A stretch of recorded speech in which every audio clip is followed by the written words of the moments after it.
कर्म ही तप कर्म तपस्या कर्म ही बंचिबार निशा। तो फ्रेंड्स भगवान भी स्वयं गीतारे ही कहिसंती तम हाथ रे केवल ही कर्म अच्छे आउ रिजल्ट जम्मा भी तम हाथ रे नहीं। तेणु रिजल्ट कथा न भावी कौन सी कथा चिंता न करी केवल कर्म उपरे ध्यान देवा दरकार। आ गोटे कथा कहबी जे देखो आम मुंड उपरे जदि आमे फेल्योर आम सक्सेस आमर इगो आमर एजुकेशन आमे एते पढ़ी आम पाखरे एते स्ट्रगल ए सब कथा जदि आम माइंड रे आमे बोझ भली आमे ताकू मुंडई रखिबा ताहले आमे फांका हेले तो आमे काम करिबा। आ गोटे कथा कहबी जो माने एजुकेशन को नेकी जो माने निजर किछि भी जहाँ भी भगवान को दान रे हमको मिली जहाँ भी क्वालिटीज हो जदि आमे अहंकार करूचंती थरे भाबंतु जो जी धर मन करा जो जी बहुत सुंदर तार किछि भी असुविधा हो गला रोग गुटे हो गला ताहले तार समस्त सौंदर्य पड़े जीवो। जा पाखरे बहुत एजुकेशन अच्छे बहुत ज्ञान अच्छे ता पाखरे जदि अहंकार अच्छे मन करा जो से जदि पागल हो गला ताहले ता पाखरे से एजुकेशन भी सब मूल्यहीन हो जीवो। तेणु ये जो सबू अहंकार सबू माने सम्मान आमे एते पाउचंती आमे एते पाठ पढ़ी आम पाखरे एते समस्या अच्छी ये सब गुड़ा को जिते बड़े आम मुंड उपर आमे भाविबा से गुड़ा सब आमर बोली सेटा ही आम लाइफ को आम टाइम को बहुत प्रॉब्लम रे पकाए। तेणु फ्रेंड्स सबू चिंता को रो बोझ को तल को ओल्हे देकी केवल निज कर्म उपरे आमे फोकस करबा दरकार। तो फ्रेंड्स मो स्मिता आपण समस्त को स्वागत करूची आज स्टडी ब्लॉग को। आज बहुत दिन पर मु 4:30 उठी आ उठी भी मन को मन उठी जाई नथिली बहुत चेष्टा कला परे ही उठी। तो वर्तमान जेहेतु मो पुओ 6:30 स्कूल जाए तेणुक बेसी समय भी मु सकाळे पढ़िनी 20 मिनिट खंडे पढ़िला परे मु जहाँ मेडिटेशन टिके तापरे गीता पढ़िबा ता सहित टिके वॉक कले सकाळर जो फ्रेश एयर टा टिके देहरे बाजिले बहुत ही भल फील हुए। तेणु ताकू मु स्किप केबे केबे करे किंतु मैक्सिमम टाइम करिया को ट्राई करे। तो वर्तमान बाहर बुली आसी सारा पर वर्तमान मो पुओ पई मो टिफिन रेडी करूची से स्कूल जीवो बोली किंतु से वर्तमान देखंतु पूरा अलसुआ हो जाइछि से सोइचे उठुनी टोटल जाई कहूची नाही मु जीविनी। तो ताकू वर्तमान उठे आठे ताकू रेडी करी कि स्कूल पठेबी। स्कूल पठे सारा परे तापरे मोर गाधुआ पाधुआ जहाँ भी काम रही ताकू कंप्लीट कला परे मु पुणी फेरिबी स्टडी टेबल को। तो फ्रेंड्स आज आपण मानक पई गोटे बहुत भलो रूटीन टे मु शेयर आपनक सहित करिबी। समस्ते स्टूडेंट पई स्टूडेंट मानक पई विशेष करी समस्ते रूटीन टे बा टाइम मैनेजमेंट इत्यादि समस्ते कहिबे किंतु एमिति किए गाइड अछि सतरे मु जानिनी जे गोटे हाउस वाइफ रो टाइम को मैनेज कर देबो बा हाउस वाइफ रो टाइम रूटीन को सेट कर देबो। कहीं ना ये जो गोटे लाइफ रो गोटे स्टेज एटा गोटे समस्तंक ठारू नियारा स्टेज आ समस्तंक ठारू दायित्व अलग प्रकार रो दायित्व एटी बहुत किछि काम न थाए किंतु समय बहुत देबा को पड़े। तेणु ता सहित जदि आमे आम कैरियर को समय दउचंती आ ता भितरे जदि आमे रूटीन टे भी न फॉलो करूचंती ताहले सतरे आम दिन एमती गोटे गोटे गोटे गोटे दिन बीती जीवो। आमे कहिबा हमर गोटे वर्ष लॉस्ट हे गला 2 वर्ष लॉस्ट हे गला मु तो कहबी मोर मैरिज 5 वर्ष मोर 5 वर्ष लॉस्ट हे गला मु कहबी नहीं कहीं कि ना फैमिली पिला ये भी गोटे प्रकार सक्सेस।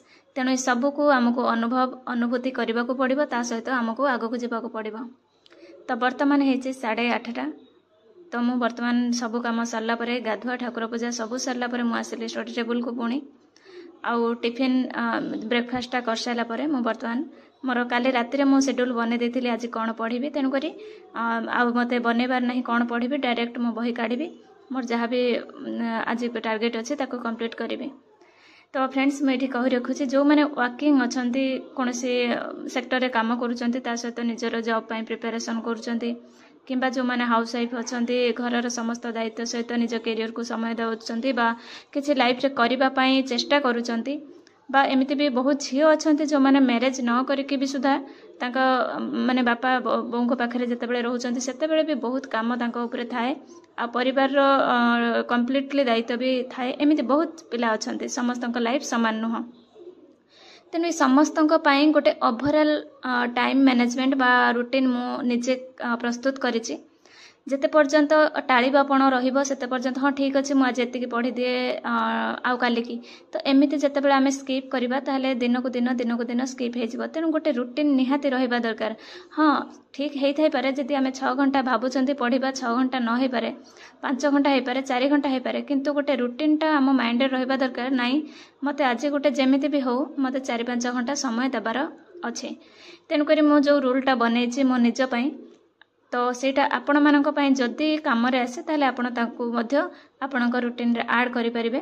ମୁଁ ଗୋଟେ ରୁଲ୍ ବନେଇଛି ଯେଉଁଟାକି ଆମର 5-6-13 ମାନେ 5 ଘଣ୍ଟା ପ୍ରତିଦିନ ଷ୍ଟଡ଼ିକୁ ଦେବା, 6 ଘଣ୍ଟା ଶୋଇବା, ଆଉ 13 ଘଣ୍ଟା ଯେଉଁ ରହିଲା ସେଟା ଫ୍ୟାମିଲି ଆଉ ରିଲେସନ୍, ଯାହା ବି ଇମୋସନ୍, ଯାହା ଆମ ଲାଇଫ୍ରେ ଆଉ ସବୁ ଅଛି ତା ପାଇଁ 13 ଘଣ୍ଟା, ଆଉ ଏଇ ଯେଉଁ 6 ଘଣ୍ଟା ନିଶ୍ଚିତ ଭାବରେ କମ୍ପ୍ଲିଟଲି ଶୋଇବାକୁ ଦେବା, ତା ସହିତ 5 ଘଣ୍ଟା ଷ୍ଟଡ଼ି। ତ ଏଇଟାକୁ 5 ଘଣ୍ଟା ମୁଁ ଏଇଥିପାଇଁ ରଖିଛି, 6 ଘଣ୍ଟା ବି ରଖିପାରିଥାନ୍ତି କିନ୍ତୁ ମୋ ପାଇଁ 6 ଘଣ୍ଟା ପଢ଼ିବା ଜମା ବି ପସିବୁଲ୍ ନୁହଁ। 5 ଘଣ୍ଟା ବହୁ କଷ୍ଟରେ ହୁଏ, ତେଣୁକରି ମୁଁ ମୋ ହିସାବରେ ଏଇଟାକୁ ବନେଇଛି। ଆପଣମାନେ କେତେ ସମୟ କାଢ଼ି ପାରୁଛନ୍ତି, ଆପଣଙ୍କର ସିଚୁଏସନ୍, ଆପଣଙ୍କର ହେଲ୍ଥ କଣ୍ଡିସନ୍, ଆପଣଙ୍କର ମେଣ୍ଟାଲ କଣ୍ଡିସନ୍, ତା ସହିତ ଆପଣଙ୍କର ପାରିବାରିକ ସ୍ଥିତି, ଏସବୁକୁ ଲକ୍ଷ୍ୟ କରିକି ଆପଣଙ୍କୁ ବନେଇବାକୁ ପଡ଼ିବ। ଯେମିତି ପ୍ରତିଟି ପେସେଣ୍ଟ ମାନଙ୍କର ପ୍ରେସ୍କ୍ରିପ୍ସନ୍ ବା ତାଙ୍କର ଯାହା ବି ମେଡ଼ିସିନ୍ ସମସ୍ତଙ୍କର ଅଲଗା ଅଲଗା, ଠିକ୍ ସେମିତି ଆମେ ସମସ୍ତେ ହାଉସ୍ୱାଇଫ୍ ହେଲେ ମଧ୍ୟ ଆମେ ସମସ୍ତେ ଗୋଟେ କ୍ୟାରିୟର ପାଇଁ ଲାଗୁଥିଲେ ମଧ୍ୟ ସମସ୍ତଙ୍କର ସର୍କମଷ୍ଟାନ୍ସେସ୍ ଅଲଗା, ଆଉ ସମସ୍ତେ ସମସ୍ତଙ୍କ ସ୍ଥିତିକୁ ନେଇକି ଆଗକୁ ବଢ଼ୁଛନ୍ତି। ତେଣୁ ସେହି ହିସାବରେ ଆପଣ କେତେ ସମୟ କେଉଁ ସମୟରେ ଫାଙ୍କା ହେଉଛନ୍ତି ଆଉ କେତେ ସମୟ ଫାଙ୍କା ହେଉଛନ୍ତି ସେଇଟା ଆପଣଙ୍କ ଉପରେ ନିର୍ଭର କରେ। କିନ୍ତୁ ମିନିମମ୍ ଗୋଟେ ଆପଣ ରୁଟିନ୍ ବନାନ୍ତୁ ଯେଉଁଥିରେ କି ଆପଣ ଗୋଟେ ଭଲ ମୂଲ୍ୟ କିଛି ସମୟ ଥିବ, ଯେମିତିକି 5-6 ଘଣ୍ଟା ହେଲା କି 6 ଘଣ୍ଟା ନ ହେଉ 4-5 ଘଣ୍ଟା ଭିତରେ ନିଶ୍ଚିତ ଭାବରେ ଆପଣ ଆପଣଙ୍କର କ୍ୟାରିୟରକୁ ଦେଉଥିବେ। ଏମିତି କିଛି ଗୋଟେ ଆପଣଙ୍କୁ ଯେଉଁ ସମୟରେ ସୁଇଟେବୁଲ୍ ହେଉଛି, ଆପଣ କେଉଁ ସମୟରେ ଫାଙ୍କା ହେଉଛନ୍ତି ସେହି ହିସାବରେ ଆପଣ ରୁଟିନ୍ଟା ବନାନ୍ତୁ। ବନେଇକି ପ୍ରତିଦିନ ହିଁ ସେଇଟାକୁ ଫଲୋ କରିବାକୁ ଚେଷ୍ଟା କରନ୍ତୁ। ଆଉ ଯେତେବେଳେ ରୁଟିନ୍ଟି ଆପଣ ନିଜ ପାଇଁ ବନାଉଛନ୍ତି ସେତେବେଳେ ଗୋଟେ ଜିନିଷକୁ ଆପଣ ମୁଁ ଏଠି ମାନେ 100 ଥର ବି ଆପଣଙ୍କୁ କହିବି ଗୋଟେ ଜିନିଷକୁ ଆଦୌ ବି ସ୍କିପ୍ କରିବେନି, ଆଉ ସେଇ ଜିନିଷଟାକୁ ସବୁବେଳେ ମାଇଣ୍ଡରେ ଧ୍ୟାନରେ ରଖିବେ। ସେଟା ହେଉଛି ଆପଣଙ୍କର ହେଲ୍ଥ ଆଉ ଆପଣଙ୍କର ନିଦ। ଆପଣଙ୍କ ହେଲ୍ଥକୁ ଯଦି ଆପଣ ବିଗାଡ଼ି ଦେବେ ବା ନିଦକୁ ଯଦି ଆପଣ କମ୍ପ୍ରମାଇଜ୍ କରିବେ ତାହେଲେ ସତରେ କହୁଛି ଆଉ କୌଣସି ଜିନିଷ ପାଇଁ ଆମେ ଏବୁଲ୍ ହେଇପାରିବାନି। ଆଉ କାହିଁକିର ରିଜନ୍ ଆପଣମାନେ ଜାଣିଛନ୍ତି। ତେଣୁ ସବୁବେଳେ ଆପଣଙ୍କର ନିଦଟାକୁ ଆପଣ କେବେ ବି କମ୍ପ୍ରମାଇଜ୍ କରିବେ ନାହିଁ, ଆଉ ତା ସହିତ ନିଜର ହେଲ୍ଥକୁ ତାକୁ ପ୍ରାୟୋରିଟି ରଖିକି ଆପଣ ଆପଣଙ୍କର ରୁଟିନ୍ ସେଟ୍ କରିବେ। ମୁଁ ମୋର ରୁଟିନ୍ରେ ଯେମିତି ମୋ ପୁଅ 6:30, 6:45, 7ଟା ଭିତରେ ତାର ସ୍କୁଲ ଆରମ୍ଭ ହୋଇଯାଏ 10ଟା ପର୍ଯ୍ୟନ୍ତ। ତେଣୁ ସେଇ ସମୟଟା ମୁଁ ଫାଙ୍କା, ସେ ସମୟରେ ପୁରା ଫାଙ୍କା ବି ହେଇପାରେନି, ତେଣୁକରି 1-1.5 ଘଣ୍ଟା ସେ ସମୟରେ ମୁଁ ପାଏ। ତେଣୁ ସେଇଟାକୁ ମୁଁ ୟୁଟିଲାଇଜ୍ କରୁଛି ମୋ ରୁଟିନ୍ରେ।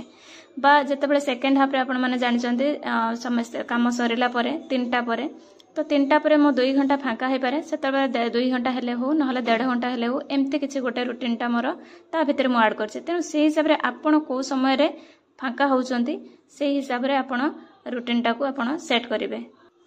ଆଉ ରୁଟିନ୍ଟା ଯେ ଆମେ ବନେଇଦେଲେ ଆମେ ପୁରା ଯେମିତି 24 ଆୱାରର ହେଲା କିମ୍ବା ଆମେ 30 ଦିନ ତାକୁ ପୁରା ମେଣ୍ଟେନ୍ କରିପାରୁଛନ୍ତି ତା ନୁହଁ, କିନ୍ତୁ ଆମେ 25 ଡେଜ୍ ପର୍ଯ୍ୟନ୍ତ 30 ଦିନରୁ ଆମେ ଯଦି 25 ଦିନ ବି ମାନୁଛନ୍ତି ତାହେଲେ ବି ବହୁତ କଥା।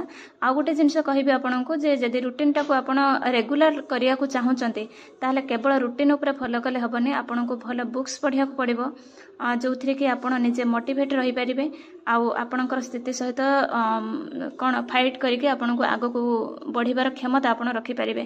କେବଳ ସିଲାବସ୍ ପଢ଼ିଲେ ହେବନି, ଅଦର ବୁକ୍ସ ମଧ୍ୟ ଆପଣ ପଢ଼ିବାର ହ୍ୟାବିଟ୍ସ ରଖନ୍ତୁ। 24 ଆୱାରକୁ ଆପଣ ଯଦି ଜଗିକି ଆପଣ ମାନେ ତାକୁ ବେଷ୍ଟ ୟୁଟିଲାଇଜ୍ କରିବେ ତାହେଲେ ହୁଏତ ଗୋଟେ ହାଉସ୍ୱାଇଫ୍ ହୁଏତ କିଛି ଆଗକୁ କ'ଣ ଯାଇପାରିବ, ନହେଲେ ବିନା ସପୋର୍ଟରେ ଆଉ ଏତେ ସବୁ କାମ ଭିତରେ କେହି ବି ଆଗକୁ ଯାଇପାରିବେ ନାହିଁ। ଏଇଟା ମୋର ବ୍ୟକ୍ତିଗତ ମତାମତ। ତ ଫ୍ରେଣ୍ଡସ୍, ବର୍ତ୍ତମାନ ହୋଇଛି ଯେଉଁ ଆମର 3ଟା ପରେ 4ଟା ହେଇଗଲାଣି, ତେଣୁ ଆଜି ମୁଁ ଲେଟ୍ରେ ଟିକେ ଖାଇଲି। ତ ସେଇ ହିସାବରେ କାହିଁକିନା ସେ ଯେଉଁ 12ଟା 12:30ରେ ମୋ ରୋଷେଇ ସରିଯାଇଥିଲା ସେଇ ସମୟରେ ମୁଁ 1.5 ଘଣ୍ଟା ପୁରା ପଢ଼ିଥିଲି, ତାପରେ ସେଥିପାଇଁ ଖାଇବା ଲେଟ୍ ହେଇଗଲା। 4ଟା ପରେ ମୁଁ ବର୍ତ୍ତମାନ 5:30 ପର୍ଯ୍ୟନ୍ତ ପ୍ରାୟତଃ ମୁଁ ପଢ଼ିବି। आज 12:30 पर मोर रोसे सर जाइतिला तेणु से 12:30 पाखरु 1:30 पर्यंत मु से समयटा को स्टडी रे देइथिली तेणु करी मो खाइबाटा लेट हेतिला तेणु वर्तमान हे जाय 4टा पर तो वर्तमान मु आसिली 5:30 पर्यंत स्टडी करबा को तो आज रो दिन रे एते समय भितर मोर प्राय 3.5 घंटा स्टडी हे जाय कंप्लीट आउ राति भितर मु निहाते 1.5 घंटा कंप्लीट करि देबी तो जेतिकी आज मते बहुत खुशी लागुची जे एतिकी सुद्धा मु एतिकी समय पर्यंत पढ़ी पारिची। तो फ्रेंड्स आज वीडियो को मुझे एंड करुँची आसबि आ गोटे ब्लॉग नहीं कि से पर्यंत रोची। Thanks for watching and love you all.